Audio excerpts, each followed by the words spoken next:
안녕하세요. 책바구니입니다. 이번에 소개해드릴 책은 열심히 답이 아닐 때 읽는 책, 성장을 꿈꾸는 너에게 라는 책입니다. 중국의 저자 우진이 지었고요. 이지수 옮김 5월 9일 출판입니다. 이 출판사에서는 책을 소개하면서 열심히 살고 있는데 항상 제자리인 것 같은 당신을 위해 경험을 빌려드립니다 라고 소개하고 있습니다. 제가 오늘 공유할 부분은 돈에 대한 올바른 인식 편인데요. 아무래도 저자가 생각하는 돈에 대한 인식을 전달하고자 하면 이 저자에 대한 소개가 먼저 있어야 할 것 같아서 출판사에서 소개한 저자에 대해서 읽어보도록 하겠습니다. 우진은 현재 중국과 미국에서 가장 왕성하게 활동하고 있는 베스트셀러 작가이자 성공한 사업가다. 중국 칭화대학교를 졸업하고 미국 존스 홉킨스 대학에서 박사학위를 받은 그는 구글 초창기 엔지니어 출신으로 현재 미국 캘리포니아에 거주하며 실리콘밸리에서 벤처 투자사를 운영하고 있다. 그리고 우진은 스스로의 성장이 성공으로 가는 유일한 길이라고 믿으며 끊임없이 자기 발전을 도모하여 학계와 산업계에서 모두 능력을 인정받았다. 커리어 측면에서도 승승장구하여 구글 초창기 수석 엔지니어, 중국 최대 IT 기업이자 세계 최대 게임 회사인 텐센트 부사장을 거쳐 현재는 벤처 투자사인 아미노 캐피털을 창업하여 성공적으로 운영하고 있다. 또한 투자자로서 안목 역시 뛰어나 페이스북, 테슬라, 바이두 등 기업 초창기에 투자하여 경제적으로도 큰 성공을 거두었다. 라고 이렇게 소개하고 있습니다. 그러니까 사회에서도 성공을 했고요. 되게 열심히 살아오면서 경제적으로도 크게 성공하신 분이시라고 소개를 하고 있습니다. 이런 분이 생각하는 돈에 대한 올바른 인식은 어떤 건지 작가의 생각을 통해서 한번 알아보도록 하겠습니다. 내가 여기서 말하고 싶은 것은 인생에서 돈이 얼마나 중요한가에 대해서가 아니라 바로 돈을 대하는 태도에 관해서다. 내가 돈을 대하는 태도, 즉 금전관은 다음과 같은 5가지로 정리할 수 있다. 첫째, 돈은 신이 나에게 잠시 맡긴 것일 뿐 나중에 다시 돌려줘야 하는 것이다. 사람들은 평생, 특히 인생의 전반부를 돈을 번다고 아등바등 살아간다. 또 돈을 벌기 위해 당장의 건강, 가족과의 시간, 우정, 행복 등을 포기하기도 한다. 그러나 그들이 미처 생각하지 못하고 있는 것이 한 가지 있다면 그건 바로 모든 일에 대가가 따른다는 것이다. 돈 버는 일도 마찬가지다. 거액의 자산을 가진 사람들이 죽음에 임박해서 돈을 쓰는 방법은 3가지다.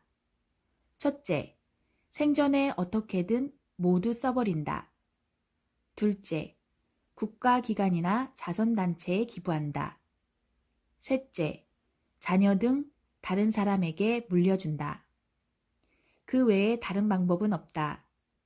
고대 제왕들은 거대한 묘에 수많은 부장품들과 함께 묻혔는데 도굴꾼들이 장려한 것 외에는 좋은 점이 아무것도 없었다. 차라리 유럽의 군주나 용사들처럼 성당 안에 비석 하나 놓고 붙였다면 안식을 취할 수 있었을 것이다. 돈은 원래 신이 우리에게 잠시 맡겨놓은 것이기 때문에 쓰고 남은 것은 나중에 모두 가져간다. 사람들은 자신의 재산을 자녀에게 물려주면 그들이 더 나은 삶을 살 수 있을 거라 생각하지만 결코 좋은 생각이 아니다. 사람은 모두 능력에 한계가 있다. 자신의 한계 내에서 노력을 할 때 가장 효율이 좋고 한계에 근접할수록 효율은 떨어지며 한계를 초과하면 아무리 노력해도 헛수고인 경우가 많다. 돈을 버는 일도 마찬가지다. 자신의 한계를 초과하면서까지 돈을 버는 것은 수익은 있을지언정 대가가 너무 크기 때문에 합리적이지 않다. 다시 말해 1원을 벌면 어디에선가 2원의 손실이 발생하는 격이다. 이 점을 염두에 둔다면 인생을 훨씬 더 가벼운 마음으로 살 수 있을 것이다. 둘째, 돈은 제대로 사용했을 때 비로소 내 것이 된다. 돈의 본질은 무엇일까?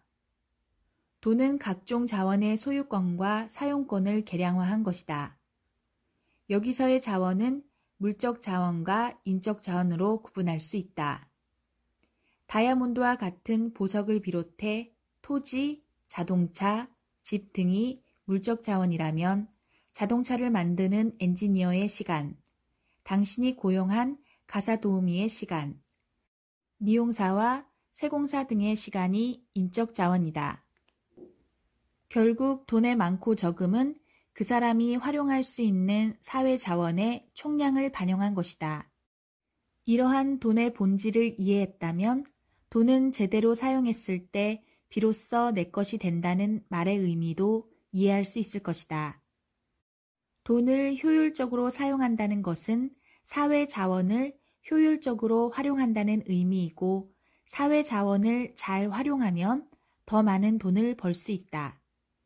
이것이 바로 돈과 자원의 선순환이며 돈의 진정한 의미는 바로 이럴 때 구현된다. 돈의 효율을 극대화하는 가장 좋은 방법은 오늘을 가장 잘 보낼 수 있는 곳에 돈을 활용하는 것이다. 어제는 좋았든 나빴든 이미 바꿀 수 없는 과거다. 경제학에서는 이를 매몰 비용이라고 부른다. 어제를 잘 보냈다면 운이 좋은 것이다. 그럴 때는 무조건 신과 주변 사람들에게 감사해야 한다. 하지만 어제를 잘 보내지 못했다 하더라도 오늘을 잘 보내면 된다. 사람들은 내일에 대해 비현실적인 환상을 갖고 있다. 나도 어렸을 적에는 늘 특별한 미래를 꿈꿨다. 하지만 성인이 된 이후로는 오늘에 더 집중하게 되었다. 미래는 너무 많은 불확실성으로 가득 차 있다는 사실을 깨달았기 때문이다. 나의 원칙은 돈을 활용해 오늘의 생활의 질을 높이는 것이다. 이것은 인생을 즐기기 위함이기도 하지만 미래는 바로 오늘을 기반으로 만들어지는 것이기 때문이다. 돈을 효율적으로 활용해서 오늘이라는 좋은 기반을 다져놓으면 당연히 좋은 미래를 맞이할 수 있다. 저축의 필요성에 대해서는 긴급할 때를 대비해 그래도 조금은 해놓는 편이 좋다고 생각한다. 하지만 그렇다고 오늘을 희생해 가면서까지 저축을 할 필요는 없다. 이것이 바로 돈에 관한 나의 두 번째 관점이다. 셋째, 돈과 물건은 나의 생활을 더욱 윤택하게 만들어주는 것이지 골칫덩어리가 되어서는 안 된다. 세상 어떤 물건이든 그것을 얻으려면 반드시 대가를 지불해야 한다. 돈도 마찬가지다. 사람들은 원하는 것은 뭐든지 손에 넣고 싶어 한다. 그러나 원하는 것을 모두 손에 넣으려고 하면 마땅한 대가를 치러야 하고 심지어는 기존에 갖고 있던 무언가를 잃게 될지도 모른다. 이 점은 많은 사람들이 관가하고 있는 부분이기도 하다. 그러므로 무언가를 갖고자 애쓰기 전에 먼저 그것이 나의 생활을 더욱 윤택하게 만들어줄 것인지 아니면 골칫덩어리가 될 것인지를 잘 생각해 봐야 한다. 간혹 내게 조용히 다가와 이런 질문을 하는 독자들이 있다. 교수님도 명품을 사시나요? 결론부터 얘기하자면 물론 나도 명품을 산다. 그것도 꽤 많이 사는 편이다. 내가 명품을 사는 이유는 품질이 우수하기 때문이기도 하지만 제품 연구와 시장 조사, 그리고 마케팅 연구에 필요한 소재이기 때문이기도 하다. 그러나 나는 명품을 살 때 중요한 원칙이 하나 있다. 그건 바로 명품으로 인해 내 생활이 조금이라도 불편해지면 안 된다는 것이다. 나는 절대 자랑하고 뽐내기 위해 명품을 사지 않는다. 2년 전 자신의 신장과 아이폰을 맞바꾼 청년의 기사를 본 적이 있는데 과연 그럴 만한 가치가 있었던 일인가 하는 생각이 들었다. 아이폰으로 인해 청년의 삶이 조금이라도 윤택해지기는 한 걸까? 어떤 사람들은 아이폰을 사기 위해 식비를 줄이고 또 어떤 사람들은 집을 사기 위해 먹는 것, 입는 것은 기본이고 모든 즐거움과 즐길 거리를 포기하기도 한다. 다른 나라의 상황도 크게 다르지 않다. 사람들은 집을 살 돈을 모으기 위해 낡은 차를 계속 타고 다니고 싸구려 가구들로 집을 꾸미며 식료품도 쿠폰 할인을 할 때까지 기다렸다가 구매한다. 이런 상황에서는 아이폰이든 집이든 생활의 편리함을 가져다 주기보다는 삶의 질을 떨어뜨리고 있는 셈이다. 루이비통이나 샤넬 같은 명품 가방을 사서 매일 들고 다니면 괜찮지만 아까워서 옷장 안에만 놔두면 활용할 수 있는 자원을 낭비하는 것이다. 어떤 사람들은 돈을 아끼고 아껴 2, 3만 위안, 하나로는 약 4에서 5천만 원씩 하는 명품 가방을 사놓고 행여나 가방이 다를까봐 집에 고이 모셔놓는다. 나는 그런 사람들을 만나면 농담 반 진담 반으로 이렇게 묻곤 한다. 그럴 거면 가방을 대체 왜 산 거죠? 자신이 아무리 좋아하는 물건이라고 해도 그것으로 인해 삶의 질이 떨어지면 안 된다는 것이 돈에 대한 나의 세 번째 관점이다. 넷째, 돈은 벌어서 생기는 것이지 아껴서 생기는 것이 아니다. 직장인들의 가장 큰 고민은 쓸 돈이 늘 부족하다는 것이다. 사실 직장인들만 이런 고민을 하는 것은 아니다. 부자들도 마찬가지다. 미국의 한 심리학자는 수입이 각기 다른 사람들에게 돈이 얼마가 있으면 부족하지 않게 쓸 수 있을 것 같은지 물었다. 그랬더니 연봉이 2만인 사람은 4만을, 연봉이 4만인 사람은 8만을, 그리고 마지막으로 연봉이 100만인 사람은 200만 정도가 있어야 부족하지 않게 쓸 수 있을 것 같다고 대답했다. 사람들은 대부분 자신의 수입의 2배를 이야기했다. 왜 10배가 아니라 2배였던 것일까? 그 이유는 연봉이 4만인 사람은 연봉 100만인 사람들이 어떻게 돈을 쓰는지 전혀 상상할 수 없기 때문이다. 그럼 연봉이 100만인 사람도 여전히 돈이 부족하다고 느끼는 것일까? 수입이 많아지면 하고 싶은 일이 훨씬 더 많아지기 때문에 돈도 더 많이 쓰게 되는 것이다. 돈이 아무리 많아도 늘 부족하게 느껴진다면 해결 방법은 많이 벌거나 적게 쓰거나 둘 중에 하나다. 근본적으로 돈이란 벌어서 생기는 것이지 아껴서 생기는 것이 아니다. 12안 어치의 일을 5위 안에 해결하는 것은 어렵다. 어떻게든 돈을 아끼려고 궁리하는 대신 차라리 그 시간에 12안을 더 벌 수 있는 방법을 연구하는 편이 낫다. 더 많은 돈을 벌기 위해서는 돈 버는 효율에 대해 생각해 봐야 한다. 일하는 시간을 늘려 돈을 버는 방법은 그리 효율적이지 않다. 사람이 일하는 시간을 늘려 더 벌 수 있는 돈은 아무리 많아도 2배 정도밖에 되지 않는다. 그러나 큰 돈을 버는 사람들을 보면 시간당 돈 버는 효율이 보통 사람들보다 3배, 4배 혹은 수십 배 높으며 심지어 그 이상인 경우도 있다. 일의 효율이 높아지면서 자연스럽게 돈을 버는 효율도 높아진다. 돈을 많이 벌 수 있는 또 한 가지 비결은 바로 다른 사람들에게 없는 기술을 습득하는 것이다. 돈이 자원을 계량화한 것이라면 희귀한 자원일수록 가치는 높아지기 마련이다. 그러므로 만약 다른 사람들에게는 없는 기술을 갖고 있다면 나 자신이 바로 희귀한 자원이 되는 것이다. 누구나 다 갖고 있는 기술은 더 이상 가치가 없다. 나는 스마트 시대에 무엇을 해야 하나 라는 책에서 인공지능의 기술이 앞으로 사람들의 직업에 미칠 영향에 대해 설명했다. 그 이후 몇몇 독자들이 나를 찾아와 어떤 유명 인사가 미래에는 영어와 컴퓨터 기술만 있으면 어디서든 먹고 살 수 있다고 말했는데 내 생각은 어떠냐고 물었다. 나는 웃으면서 그 사람이 누구인지는 몰라도 본인의 자녀에게도 그렇게 이야기했는지 물어보라고 말했다. 그 두 가지 기술이야말로 앞으로 가장 값어치가 떨어질 것이라고 설명했다. 20년 전에는 영어만 잘해도 먹고 살 수 있는 길이 많았다. 그러나 요즘은 번역 프로그램이 워낙 잘 되어 있기 때문에 영어를 잘 못해도 영어 자료를 보거나 간단한 대화를 나누는데 큰 어려움이 없다. 컴퓨터 기술은 머지않아 운전기술만큼이나 흔한 기술이 될 것이다.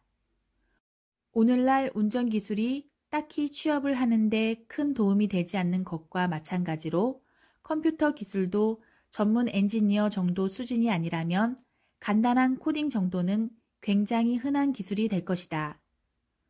프로그래밍을 배우면 장차 일을 구하는 데 도움이 될지는 모르겠지만 이로써 큰 돈을 버는 것은 어렵다.